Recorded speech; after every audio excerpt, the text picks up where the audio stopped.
안녕하세요. 지금 이 사람 임수민입니다. 비의료인이 눈썹 문신이나 반연고화장 같은 시술을 하는 것은 원래 불법이었는데요. 지난해 가을 국회에서 문신사법이 통과됐습니다. 1992년 문신 시술을 의료행위로 판단한 대법원 판결 이후에 비의료인의 문신 시술은 의료법 위반으로 처벌을 받았었는데요. 법과 현실 사이에 괴리가 컸었죠. 문신사법이 마련되면서 비의료인인 문신사들이 합법적으로 활동할 수 있는 길이 열렸는데요. 앞으로 문신 시술 시장에도 변화가 예상됩니다. 오늘은 의사이자 문신사인 빈센트 병원 조명신 원장을 만나봅니다.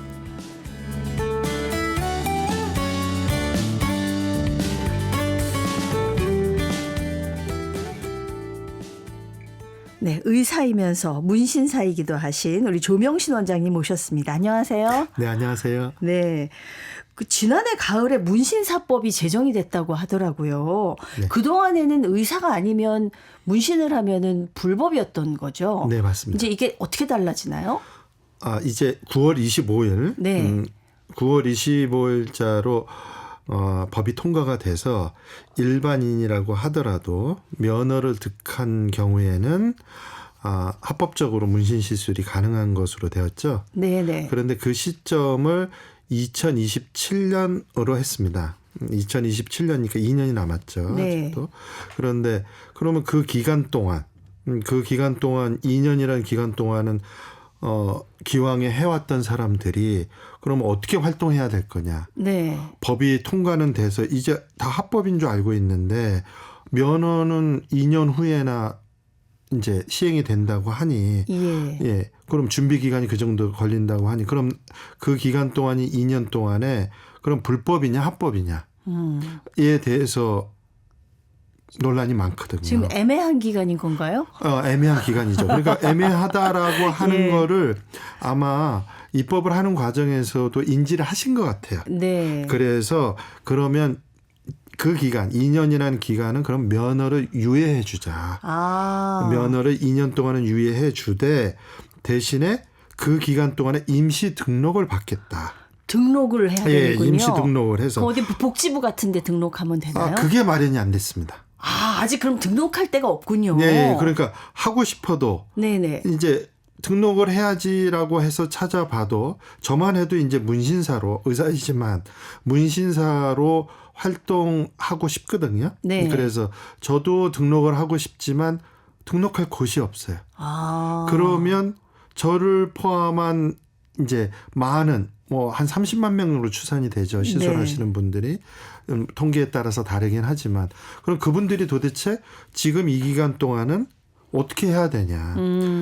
그동안에도 불법이지만 해왔던 분들도 상당수였고 네. 또 합법적으로 했다고 하더라도 그냥 하는 경우인데 그러면 그런 경우에 임시 등록할 곳을 빨리 마련을 해 주셔야 되는데 절차나 그렇군요. 시행 세칙이나 네. 시행 규칙 이런 후속 조치가 돼야 되는데 그렇게 되지 않았다. 아직은 준비가 좀 덜 된 상태다. 네네네. 그래서 그거를 저는 촉구하는 바거든요. 네네. 왜냐하면 이런 혼란이 된다면 누구든지 그냥 아무나 할 수 있다는 얘기거든요. 그리고 그분들은 또 변명거리가 생겼잖아요. 네. 왜? 나는 등록하고 싶었다. 그런데 등록할 곳이 없어. 그래서 어쩔 수 없이 등록 없이 했다. 빨리 시행 세칙이 지금 마련이 돼야 되겠네요. 네, 맞습니다. 시행에 관련된 예. 규칙이든 세칙이든 네. 그런 후속 조치가 마련이 돼야지 시술하시는 분들 입장에서는 적법하게 할 수 있죠. 네, 그리고 네. 등록하는 절차에서 법에도 이제 명시돼 있지만 이제 책임보험을 들어야 된다. 우리가 이제 운전면허 생각하시면 됩니다. 이것도 잘못하면 부작용이나 이런 것들도 네, 있을 맞죠. 수 있는 거죠. 네, 가능성이 있죠. 네, 그러니까 네. 그런 가능성에 대해서 책임보험을 의무화했고 그리고 미용사들처럼 이제 위생교육을 네. 그러면 위생교육과 책임보험을 의무화했는데 임시 등록할 때 아마도 그걸 했다라는 필증이나 이런 거를 요구하겠죠. 네. 그러면 위생교육을 받으려고 하는데 위생교육 어디서 받냐. 책임보험을 들고 싶은데 책임보험 어디서 가입할 수 있냐. 아직 마련이 안 됐네요. 저도 굉장히 궁금합니다. 그러면 면허는 어디서 따야 되는 거예요? 그건 아주 먼 얘기 같아요. 아직은 그 단계도 네, 아니다. 그거는 뭐 2년이라고 일단은 네. 2년 동안은 그거를 준비하는 기간으로 해서 유예를 해준 상태이니 네. 면허는 뭐 2년 후에나 만져볼 수 있겠지만 네. 그러면 면허는 그렇다 치더라도 그러면 합법적으로 활동할 수 있고 그다음에 간판도 걸고 싶으신 분들이 많을 거 아니에요. 이 방송을 듣는 분들도. 네. 그러면 그분들이 합법적으로 이제 33년이나 기다렸는데 네. 그러면 이제 합법화됐다고 해서 너무나 좋아했는데 어떻게 해야 합법화해요? 간판은 어떻게 걸 수 있어요? 사업자 등록증을 어떻게 발부받죠? 그래야 뭐 융자를 받든 아니면 세금을 내더라도 사실 불법적으로 하시는 분들 중에는 떳떳하게 세금 내고 싶은 분들이 많았거든요. 네. 오늘 아마 선생님이 이 저희 방송에 출연하신 이유 중에 큰 이유도 또 빨리 이런 좀 제대로 된 규칙이 마련이 돼서 합법적인 테두리 안에서 이런 문신을 시행할 수 있으면 좋겠다 이런 의사로 지금 오늘 네, 나오신 맞습니다. 게 맞죠. 근데 저는 이 30만 명이나 되는 분들이 이 문신 업계에 종사하고 있다는 거예요. 오늘 진짜 깜짝 놀랐고요. 아직도 우리 사회는 좀 문신하면 좀 부정적인 인식이 크잖아요. 네네. 근데 가만히 보면 저도 이 눈썹 문신을 예전에 했건 여자들은 많이 하면 네네. 요즘은 남자분들도 많이 네네. 하더라고요. 네. 예. 그동안에 제가 이렇게 받았던 것들은 다 좀 불법적인 것이었네요. 네네. 그것이었을 확률이 높고 네. 모 국회의원 분도 불법으로 받으셨더라고요. 예. 아이고. 네. 뭐 참. 아주 예. 유명한 짤이 많이 돌아다니시는데 아유, 예. 네. 그런데도 불구하고 사실 우리가 현실과 법이 너무 멀리 떨어져 있지 않았나. 네, 저는 네. 그렇게 생각하거든요. 그 원장님처럼 의사가 문신 시술을 하는 경우는 지금 우리나라에 어느 정도 되는지 파악이 되십니까? 제가 파악은 안 됐지만 뭐 기자분들이 와서 말씀을 해 주시는 거로 듣기에는 뭐 10명 내외가 아닐까? 진짜 손 꼽는 분들이네요. 네네네. 예. 문신을 하는 분들이 이렇게 많은데 네. 의사한테 받아야 된다고 하는데 네. 의사는 없고 네. 예, 이제 법이 통과가 됐는데 네. 지금 어디다 등록을 해야 될지도 모르겠고 참 난감한 상황이군요. 네. 30만 명이나 문신을 하신다라고 하셨어요. 그 문신 시장 규모가 좀 어마어마하겠습니다. 연간 받는 시술 받는 네. 분들이 200만 명에 가깝다 그러죠. 네. 그러니까 예. 주변을 보시면 눈썹 문신 안 하신 분이 찾기 어려울 정도고 요즘은. 여자분들은 많이 하셨어요. 네. 그리고 또 길거리 가다 보면 왜 신호등에서 기다리다 보면 젊은 분들 뭐 팔뚝이나 뭐 다른 부위에 뭐 이니셜 같은 거 새기고 여자분들도 뭐, 예. 아주 뭐 작지만 뭐 문신들을 많이 하시잖아요. 네. 그러니까 지금은 문신 자체가 상당히 전과 다르게 보편화돼 있다. 네, 그리고 네. 문신을 하는 게 특별한 것이 아닌 사회적 분위기가 됐다고 얘기해 드릴 수 있죠. 네네. 그동안에는 그럼 이게 불법적으로 시술을 하면은 나중에 적발이 되면 어떤 처벌을 받았나요? 보통은 초범인 경우에 1년 징역에 2년 집행유예 이 정도를 받았습니다. 제가 예. 보통 그 정도로 떨어졌고요. 네. 뭐 사안에 따라서 조금 경중이 달라지지만 그렇지만 집행유예 기간 동안에 또 적발이 되면 실형을 살았거든요. 네네. 그러니까 1년 징역에 2년 집행유예 정도면 굉장히 엄중한 처벌이잖아요. 그렇죠. 예, 그게 예. 이제 의료법 위반이기 때문에 그렇습니다. 네. 사실 문신사법이 굉장히 필요했던 것이 뭐 문신 쪽에 종사하는 분들을 위해서라기보다 또 시술을 받는 분들의 어떤 안전성 확보 차원에서도 좀 필요한 부분이겠어요. 네네네. 예. 그동안에는 부작용이나 이런 걸 겪으면은 그걸 어디다 이제 하소연해야 되는지 이런 것들도 좀 막막했을 것 같습니다. 그랬었죠. 예. 지금도 그런 상황이지만 네. 왜냐하면 시술자들이 다 음성화돼 있기 때문에 보통은 시술자들이 휴대폰 하나로 연락하고 또 문제가 많이 생겨서 감당하기 어렵다라고 하면 휴대폰을 바꿨거든요. 그러면 소비자 입장에서는 하소연할 곳이 없죠, 실질적으로. 네네네. 그리고 그게 뭐 경찰에 신고한다고 하더라도 그 경찰에서도 그냥 현장을 가지만 현장이 뭐 없는 경우는 경찰도 어떻게 할 수가 없죠. 네. 그런 상황이었죠. 그동안에는 좀 법의 사각지대에 있었다. 그렇죠. 소비자들이 예. 뭐 지금 얘기한 거와 같이 연간 200만 명 정도가 시술을 받는다고 하지만 많이 한다라는 느낌보다는 그 많은 사람들에게서 문제가 생겼으면 그분들은 도대체 어떻게 해결해 왔지? 네. 라는 부분에 대해서 고민한 흔적들이 사실은 없었다. 네. 문제점만 계속 지적을 해왔지 그 문제점에 대해서 해결할 생각을 국회도 네. 또 의사단체도 그런 거는 현실적인 대안들을 내놓지 못했다고 저는 생각합니다. 네. 사실 이제 예전에 문신하면 저희 영화 같은 데서 조폭들이 조폭들이 말이죠. 막 온몸에 막 무슨 용무늬를 새기고 뭐 착하게 살자 네네. 이런 거 새기고 그래서 뭐 혐오감을 준다고 그래서 문신한 분들은 어떤 뭐 사우나 같은 곳에서는 아예 출입을 금지시킬 정도로 그런 인식이 있었는데 요즘 젊은 사람들이 생각하는 문신은 완전히 좀 다른 차원인 것 같습니다. 장르가 달라졌다고 생각하시면 네. 돼요. 문신이라는 행위는 사실 그런 뭐 조폭 문신 이전에도 사실은 문신의 역사가 우리에게도 오래됐거든요. 생각해 보시면 할머니들이 여기다가 점 3개 찍은 문신 많이들 하셨거든요. 그거 뭐죠? 저도 본 적 있는데요. 그거를 이제 제가 이제 여쭤보면 네. 그 할머니들께서 그런 얘기 하시거든요. 이게 소실적에 누구누구와 내가 평생 기억하자고 그래서 그래서 언니 동생 하면서 그거를 기억하자고 세게 찍은 거야. 우정의 표시, 뭐 사랑의 표시. 네네네. 그리고 정분이 나서 이제 남녀간에도 뭐 이런 행위들을 했겠죠. 그러니까 문신이라고 하는 것 자체가 영구적이라고 하는 거를 함의하고 있거든요. 그러니까 그 조폭이라고 하는 그런 어떤 우리가 어두운 문신에 많이 이제 문신이라는 단어 자체가 오염됐었거든요. 그렇지만 문신이라고 하는 거는 그 이전에는 또 우리 사회 속에 그런 기능도 했었다. 라고 보시면 되죠. 근데 이걸 또 쉽게 생각해서는 안 되지 않겠습니까? 아무래도 피부에다가 뭐 글씨나 그림을 새기고 색을 입히고 이러다 보면 이게 감염 위험이라든가 이런 것들도 있기 때문에 위험한 것들도 좀 있을 것 같은데요. 예, 당연히 위험하죠. 그런 경우도 많이 보셨죠. 그 뭐 부작용이 나서 염증이 생겼다든지 아니면은 시술을 하면서 쓰는 마취제 때문에. 마취제 부작용으로 뭐 안면 마비가 왔다든지 그런 경우도 생기거든요. 그런 경우도 왕왕 보고 그다음에 그런 경우에 또 문의도 제가 여러 차례 받았거든요. 그런데 사람에게 행하는 거는 위험 부담이 항상 있거든요.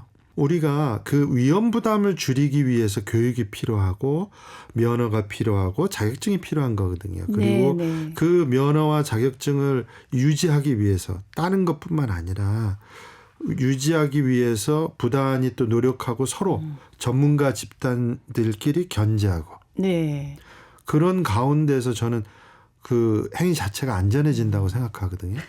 사실 문신이라는 거는 정말 신중해야 되는 게 아닌가 싶어요. 이게 한 번 새기면 지우기가 어렵잖아요. 어려운 경우와 어렵지 않은 경우로 나눌 수가 있습니다. 어떤 경우가 어려운 경우냐면 잉크가 중금속이나 이런 잉크들이 그러니까 잉크 회사는 빠지지 않는 잉크를 만들기 위해서 부단히 노력하거든요. 그러니까 거기에 부단히 이제 색뿐만 아니라 첨가제를 넣어서 이 색이 빠지지 않게끔 자체의 그런 노하우들을 갖고 있거든요. 그런데 그런 경우는 제거하기가 너무 어렵죠. 그렇지만 안전을 위해서 소비자의 안전을 위해서 생각하는 제조업자들은 또 그런 거하고는 다르죠. 이 물질이 몸에 들어가서 사람 몸에서 영구적으로 남아있을 때 문제가 없었으면 좋겠다. 라고 생각하는 제조업자들도 있거든요. 그러니까 그 옥석을 가려줘야 됩니다. 또 어떤 잉크를 쓰느냐에 따라서. 그런데 그러려면 이 업종 자체가 오픈이 돼야지 소비자들도 이 업소에서는 무슨 잉크 쓰세요? 라고 물어볼 수 있는 사회적인 그 민도가 올라가거든요. 예. 지금은 예뻐 안 예뻐 뭐 이런 정도로만 구분하거든요. 아 거기 디자인이 예쁘대라고 하면은 몰려가는 아니면 인터넷에서 광고하면은 뭐 가보는 그런 식으로 소비자들이 편향되어 있었거든요. 네. 정보가 부족했단 말이죠. 그러니까 정보를 소비자들이 충분히 획득할 수 있도록 사회적인 여건이 조성돼야 되는데 그러려면 이 업종 자체가 양성화돼 있었어야 되거든요. 네. 그런데 철저하게 음성화시켜서 불법적으로 행위를 하면 시술자든 소비자든 음성적으로 흘러갈 수밖에 없었죠. 그렇겠네요. 이제 뭐 양지로 나왔으니까 네. 그런 관리 감독이 네. 앞으로 행해지지 않을까 그런 생각이 듭니다. 그 문신을 해서 되돌리고 싶을 때 이제 뭐 피부과나 병원에 가서 이렇게 그 시술을 하시는 걸로 아는데 문신 새기기 전과 똑같은 상태로 원상 복구가 될 수 있나요? 그런 경우도 있고요. 네. 잉크에 따라서. 그것도 그게 예. 시작하기 전부터 불가능한 경우도 있고요. 네. 그리고 모든 사람이 문신에 안전한 건 아니죠. 사람에 따라서 문신을 해도 되는 사람과 안 해도 되는 사람이 물론입니다. 있지 않을까요? 어떻습니까? 이럴 때는 그것도 잉크에 관련된 문제입니다. 네. 잉크가 특정 잉크에 대해서 알레르기가 있다든지 알레르기가 있으면 그분은 그걸 하면 안 되죠. 네. 그리고 또 문신에 들어가는 잉크에는 사실은 많은 첨가제가 있거든요. 그 첨가제에 특별하게 그 과민 반응이 있으신 분들이 있거든요. 네. 그런 분들은 심각한 결과가 있기 때문에 그런 경우에는 하시면 안 되죠. 그 미리 좀 내가 알 수가 있을까요? 알 수도 있고요. 테스트를 네. 좀 해볼 수도 있고, 네. 뭐 점 하나 찍는 걸로 테스트를 해볼 수도 있고, 방법은 여러 가지가 있을 수 있습니다. 그리고 뭐 켈로이드 체질 이런 분들은 또 흉터가 오래 가는데 그런 분들은 괜찮나요? 그거는 잉크도 잉크지만 사실은 네. 시술자의 테크닉하고 관계 있거든요. 시술자들은 어떤 강박에 쌓여 있거든요. 네네. 이게 빠지면 안 된다. 예. 비용을 치르고 했는데 또 아프기까지 했는데 한 2개월 후에 빠져버렸다. 그러면은 항이 들어오겠죠. 고객들이 그러니까 거기에 대한 강박들이 있으시거든요. 그렇군요. 그래서 가급적이면 빠지지 않게 하기 위해서 좀 강박적으로 삽입하는 경우가 있거든요. 바늘을. 네네. 그렇게 되면 피부가 많이 손상을 입고 피부가 손상을 많이 입은 상태에서는 켈로이드가 생긴다든지 비후성 반응이 생긴다든지 상처가 생길 가능성이 많죠. 네. 사실 저희가 지금 문신에 대한 좀 부정적인 것, 좀 위험한 것, 이런 것 위주로 많이 얘기를 했습니다만, 문신 때문에 내가 삶의 희망을 찾았다, 새로운 삶을 찾았다, 이런 분들도 계시다고 해요. 네. 예. 그런 분들이 보통은 메디컬 타투, 의료 문신, 재건 문신을 하시는 분들한테서 많으신데요. 네. 이를테면은 백반증. 우리가 마이클 잭슨 생각하면 되겠죠? 얼굴이 막 하얘지고, 하얗게 돼서 예. 이 질병인 경우에는 사회적인 제약이 따르거든요. 아무래도 뭐 대인기피증도 네, 생기고 맞습니다. 자신감도 없어지고 그렇지 않겠습니까? 특히 뭐 손이나 이런 노출 부위에 네. 생기게 되면 그걸 통해서 대인 관계가 제한이 되고 그리고 심지어는 그것 때문에 우울증이 생기고 또 결혼도 못 하시는 분들도 있으시고 네. 그런 분들을 종종 보거든요. 그런 분들이 살색으로 이제 입혀진 피부를 갖게 되면 또 다른 차원의 삶을 살아가실 수 있죠. 그게 뭐 문이나 이런 게 아니라 네.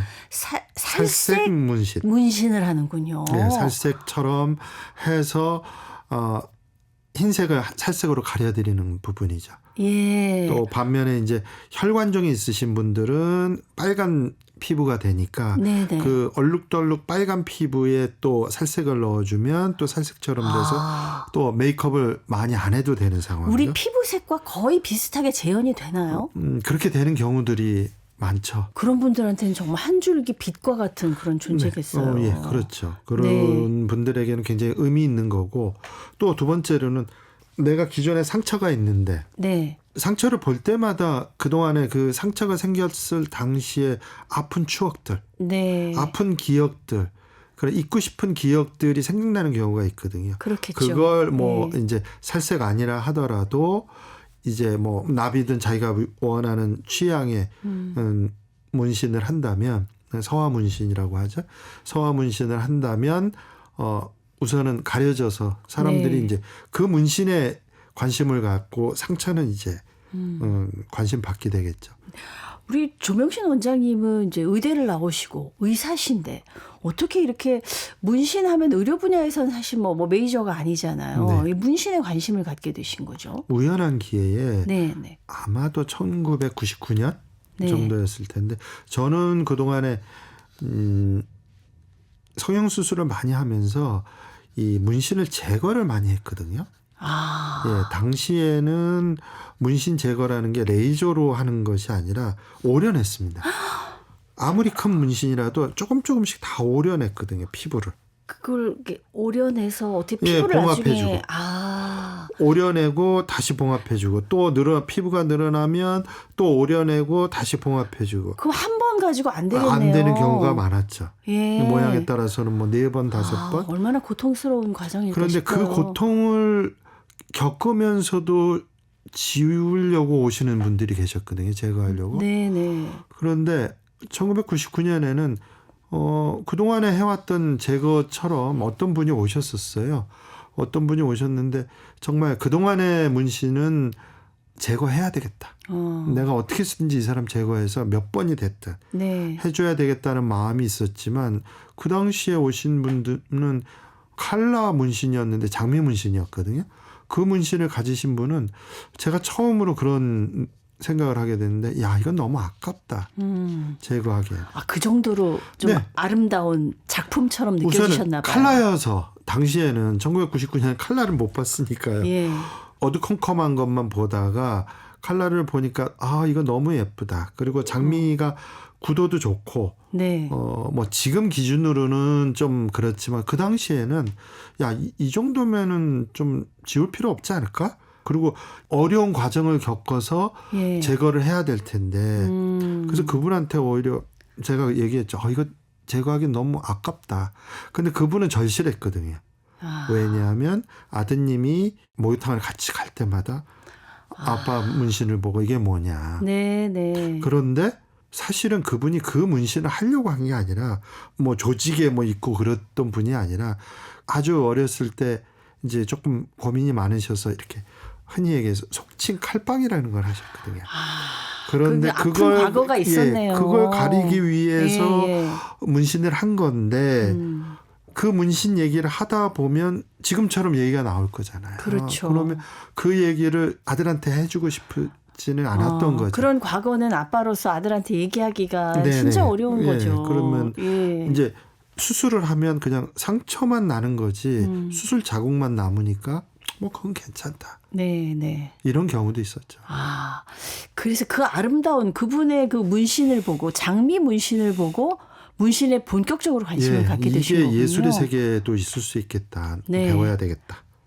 배우고 누구한테 했는지 물었죠. 네. 그래서 이제 오산의 킴이라고 하는 분이 예. 하셨다고 그래서 그분을 오산이면 아마 미군 부대가 있어서 오산 그 공군기지. 그러니까 아무래도 미국 사람들이 우리나라 사람들도 훨씬 좀 많이 했을 것 같아요. 그 그때. 당시에는 이제 송탄이라고 했거든요. 이제 행정구역이 네네. 이제 다 오산으로 됐더라고요. 송탄에 네. 가서 직접 찾아뵙죠. 그분은. 그분이 놀라셨겠어요. 아니 의사 선생님이 오셔가지고 의사라고 밝혔는데도 믿질 않으시더라고요. 이거는 이게 뭔가 나한테 캐가지고 네. 뭐 어디 무슨 경찰한테 신고를 하던가. 나중에 얘기를 들었더니 그분이 뭐 문신 기계를 뺏긴 거, 돈을 갈취당한 거, 뭐 협박당한 거 수없이 많이 있어서 네네. 생긴 건 희어물건하게 생겼으나 굉장히 경계하셨는데 예. 여러 번 찾아갔어요. 그리고 저희 병원에도 오셔서 이제 확인도 시켜주고. 네네. 그래서 그분의 도움을 받아서 기계도 구입했고 미군 통해서. 네네. 그렇게 해서 지금은 뭐 인터넷에 시켜서 다 오지만 네. 그 당시에는 그런 게 없었으니 뭐 미군 통해 가지고 구입한 거를 해서 했었죠. 삼고초려 끝에 이제 스승님을 모시고 네네, 너무 문신의 세계에 입문하게 되신 거네요. 너무 감사한 일이죠. 네. 처음엔 뭐부터 배우나요? 문신하면? 처음에는 네. 자기가 원하는 그림을 본을 떠서 그거를 피부에다가 이렇게 전사시켜서 네. 우리 미술 시간에 그런 거 많이 하잖아요. 예. 이렇게 트레이싱 페이퍼에다가 종이 그려서 대고 이렇게 베끼는 것처럼 베껴서 그거를 이제 그대로 찍으면 그것대로 그대로 나오잖아요. 예. 그거를 그대로 뭐 돼지 껍데기나 지금은 뭐 대체할 수 있는 많은 교육 자재가 나와서 요즘은 인공 피부 같은 그런 걸로 하고 거에다가 있죠. 연습을 하죠. 실리콘 뭐 네. 이런 걸로 하지만 그 당시에 그게 없으니까 이제 돼지 껍데기를 갖고 거기다가 이제 문신을 연습했죠. 그렇게 연습을. 네. 그런 과정을 얼마나 거치셨어요? 얼마 동안 배우셨어요? 그렇게 해서 한 1년 정도요? 네, 1년 정도 네. 하고 그다음에 이제 손님을 받았죠. 대신에 이제 당시에는 제가 실력이 없잖아요. 네. 없으니까 이제 무료로 다 해드렸어요. 처음에는. 예. 그러니까 이제 무료로 하니까 오시는 분들이 되게 조폭들. 제가 안양에 개업하고 있었는데 안양 지역에 이제 조폭 분들이 오셨고. 그러니까 그분들도 이렇게 와서 보니까 그분들은 솔직히 저보다 더 경험이 많으시잖아요. 네. 그러니까 제가 이제 좀 실력이 안 된다고 판단이 되는 모양이에요. 경험이 좀 없어 보이니까. 네, 그런데 이제 공짜고 뭐 병원에서 한다니까 하긴 하는데 이거 실력이 안 되네. 그러니까 언제는 연락이 왔어요. 네. 어느 여관으로 오라고. 제가 겁을 잔뜩 먹고 갔죠. 네. 병원에서 볼 때 괜찮지만 여관 같은 데 가면 혹시 잘못했다고. 그렇죠. 험한 일 당할 수도 있잖아요. 그래서 그 당시에 또 소문도 있었거든요. 오늘 소문도 들어서 겁나서 갔더니 거기에 어떤 태국에서 온 문신 타투이스트가 시술을 하고 있더라고요. 그러더니 그 조폭 그분이 원장님 이거 보고 좀 배워요. 그렇게 얘기하더라고요. 그래서 거기서 쭈그리고 앉아가지고 한참 배운 거예요. 그 여기 저기 선수 데리고 왔으니까 이거 좀 며칠 데리고 있으니까 이거 좀 배워서 하시라고. 그래서 그 태국 분을 한참 본 거예요. 너무 잘하시더라고요. 그러니까 뭐 하루 이틀 만에 그렇게 하셨겠어요. 근데 그 당시에는 사실 우리나라가 배울 때도 없었고 하기 때문에 이제 그런 현장이 있었다는 거 들으신 분들 좀 양해해 주시기 바랍니다. 여태까지 행해지던 이 문신이 이제 앞으로는 합법적인 테두리에서 할 수 있다는 오늘 반가운 소식을 갖고 오셨는데 이 어떻게 또 이 문신의 세계에 깊이 들어가셨는지 그 얘기는 내일 하루 더 모시고 좀 말씀을 나눴으면 좋겠습니다. 감사합니다. 네, 감사합니다. 네, 의사이면서 또 문신사인 빈센트 이온의 조명신 원장과 함께했습니다. 아나운서 임수민이었습니다.